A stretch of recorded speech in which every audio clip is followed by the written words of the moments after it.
The History of English in 10 minutes. Chapter 7. The Age of the Dictionary, or the Definition of a Hopeless Task. With English expanding in all directions, along came a new breed of men called lexicographers, who wanted to put an end to this anarchy, a word they defined as what happens when people spell words slightly differently from each other. One of the greatest was Dr. Johnson, whose Dictionary of the English Language took him 9 years to write. It was 18 inches tall and contained 42,773 entries, meaning that even if you couldn't read, it was still pretty useful if you wanted to reach a high shelf. For the first time, when people were calling you a pickle herring, a jobbernowl, or a fopdoodle, you could understand exactly what they meant, and you'd have the consolation of knowing they were all using the standard spelling.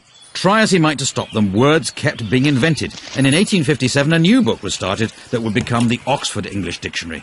It took another 70 years to be finished after the first editor resigned to be an archbishop. The second died of TB, and the third was so boring that half his volunteers quit, and one of them ended up in an asylum. It eventually appeared in 1928, and has continued to be revised ever since, proving the whole idea you can stop people making up words is complete snuff bumble.